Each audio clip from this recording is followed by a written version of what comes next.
Like, would it really have mattered to Belle if the Beast, back before he ever held her captive in his castle, had hooked up with Judith Gershner, then failed to mention it?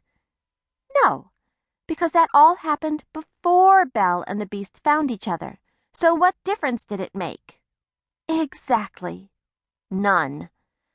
I just can't believe how stupid I've been about all this. I swear, even as cheesy as it is, and okay, I have to admit, I can see the cheese factor in it now.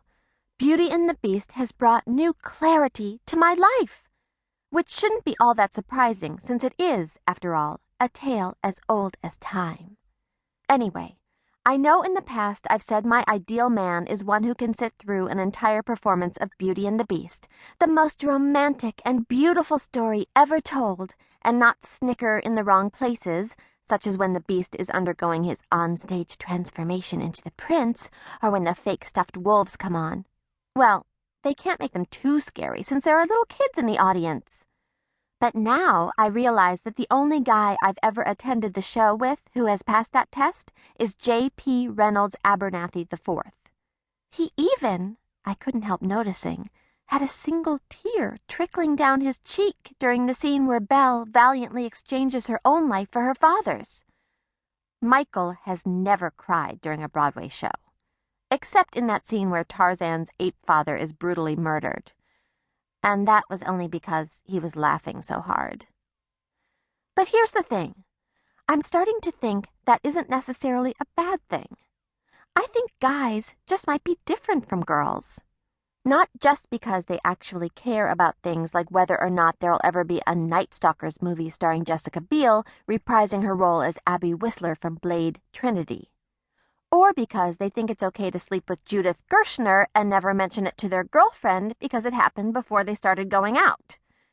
But because they are just programmed differently, like to be unmoved by the sight of a guy in a gorilla suit getting pretend shot on stage.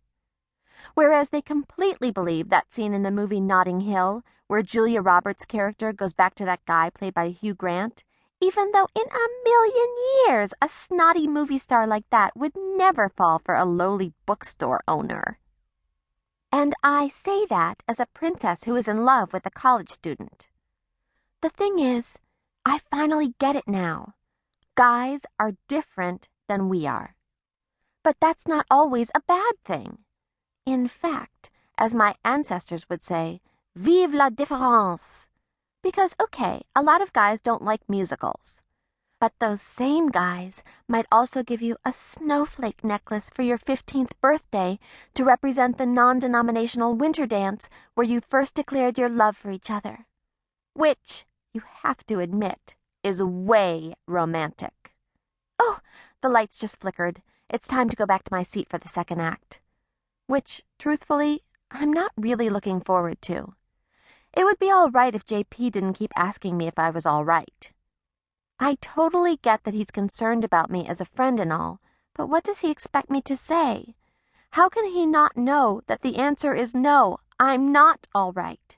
Do I need to remind him that not 2 nights ago I idiotically ripped off that snowflake necklace and threw it at the guy who gave it to me?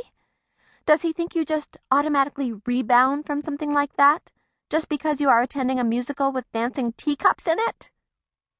JP is totally sweet, but he's a little clueless sometimes. Although Tina is completely right, it turns out. JP really is a pent-up volcano of passion. The single tear proves it. All he needs is the right woman to unlock his heart, which up until now he has kept in a cold, hard shell for his own emotional protection.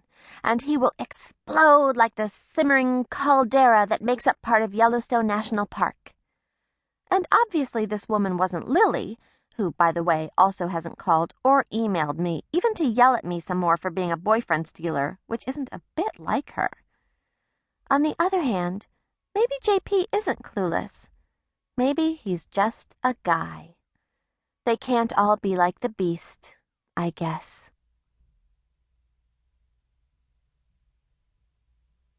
Friday, September 10th, 11:45 p.m., The Loft. Inbox, 0. No phone messages either.